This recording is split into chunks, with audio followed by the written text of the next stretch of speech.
fête nationale en RDC.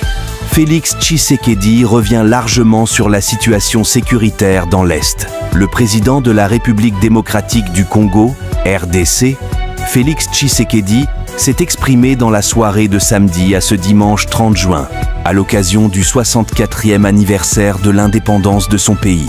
Une date symbole alors que l'armée congolaise est en difficulté dans l'Est du pays. Vendredi 28 juin, les rebelles du M23, soutenus par le Rwanda, se sont emparés de la ville clé de Kanyabayonga, au nord Kivu. En plus de cette question sécuritaire, le président a également évoqué les questions socio-économiques de la RDC. Suivons le reportage.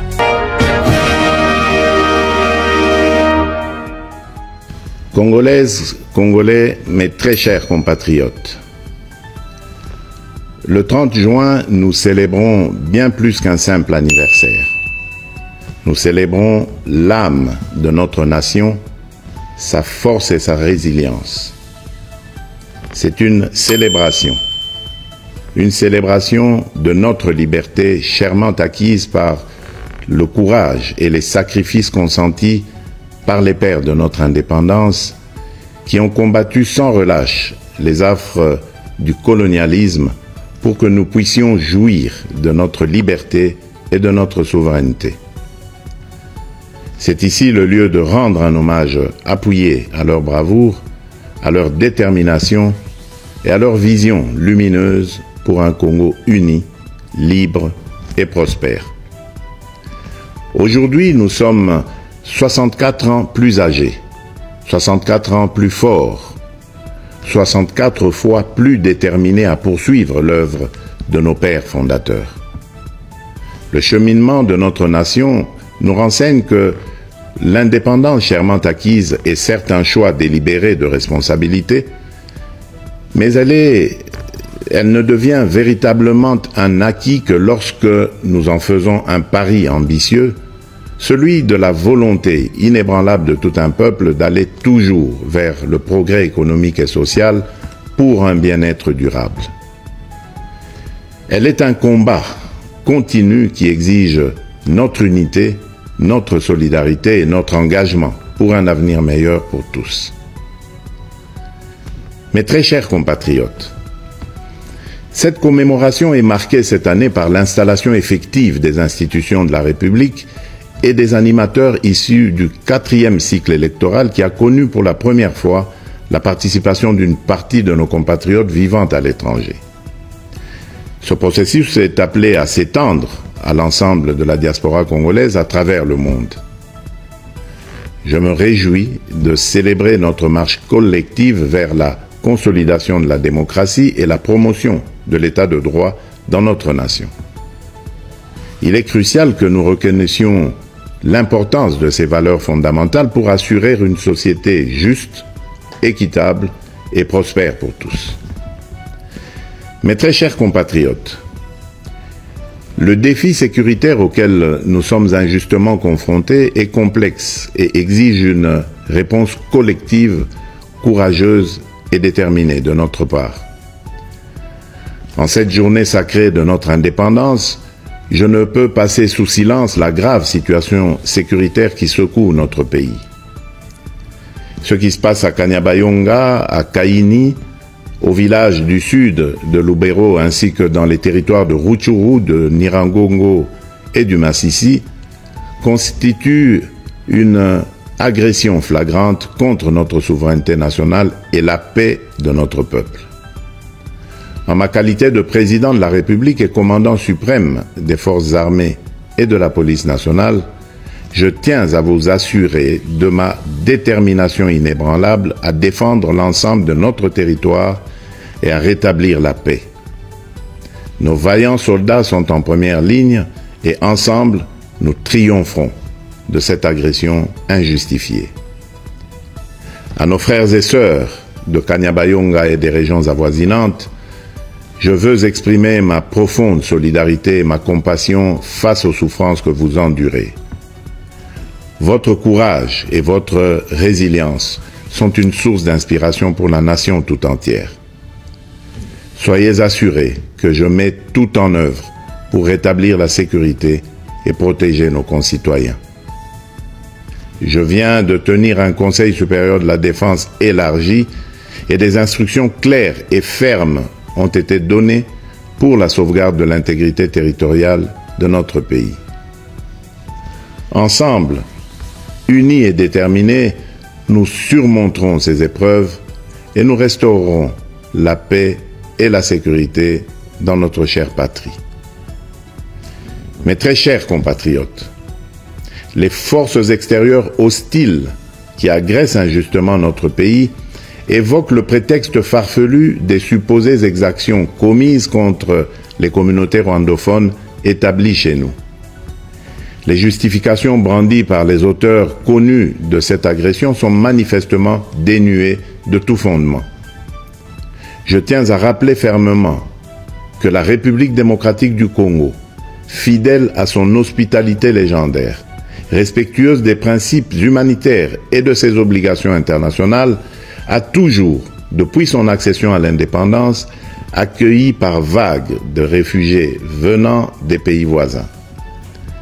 À titre d'exemple, la République démocratique du Congo a offert son hospitalité notamment aux communautés angolaises, burundaises et centrafricaines en raison de nombreux et violents conflits qui avaient secoué leur pays en son temps. Ces dernières ont toujours vécu en harmonie avec les 450 communautés autochtones et locales. La question des réfugiés est une préoccupation majeure pour notre gouvernement et nous la traitons avec sérieux, méticulosité et compassion. Cependant, le refus persistant de notre voisin de coopérer pleinement sur des questions essentielles telles que convenues avec le Haut Commissariat des Nations Unies pour les réfugiés complique la résolution de cette crise humanitaire.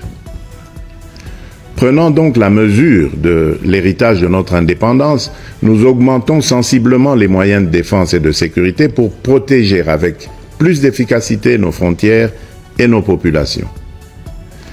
C'est pourquoi j'ai instruit le nouveau gouvernement de la République d'investir prioritairement dans le renforcement des capacités de l'État à sécuriser le territoire et la population avec un budget cumulé sur les 5 ans représentant 20% du budget annuel, essentiellement destiné à poursuivre des actions de la montée en puissance de nos forces de défense et de sécurité.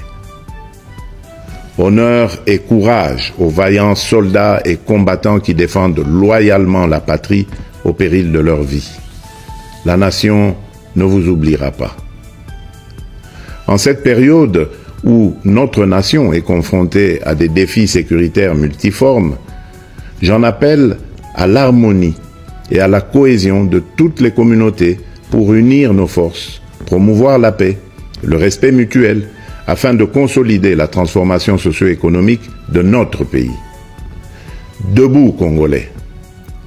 Mes très chers compatriotes, les perspectives économiques pour cette année 2024 restent globalement favorables, malgré les défis persistants, notamment sur le plan sécuritaire. La croissance attendue à fin décembre 2024 devrait être supérieure à la moyenne de l'Afrique subsaharienne projetée à 3,8%. Certes, l'inflation et la dépréciation du franc congolais face aux devises étrangères pèsent sur les prix intérieurs. Mais, soutenus par des réformes économiques et des investissements massifs dans les infrastructures, les services et le secteur minier, les perspectives de croissance de la République démocratique du Congo pour 2024 restent optimistes. À partir de ces perspectives, je suis convaincu que la République démocratique du Congo est résolument engagée dans la trajectoire des pays à revenus intermédiaires grâce à la transformation de l'agriculture et de l'industrie. C'est pourquoi nous devons poursuivre les réformes, projets et actions initiées sous mon premier quinquennat qui ont produit des résultats positifs sur les structures de l'État et de la société. Il s'agit, entre autres, de la restauration de la fonction de contrôle financier et d'audit des comptes publics pour améliorer la gouvernance, la consolidation de nos réserves de change évaluées actuellement à 5 milliards de dollars américains, la gratuité de l'enseignement de base, les différents paliers de la couverture santé universelle ainsi que le programme de développement local des 145 territoires.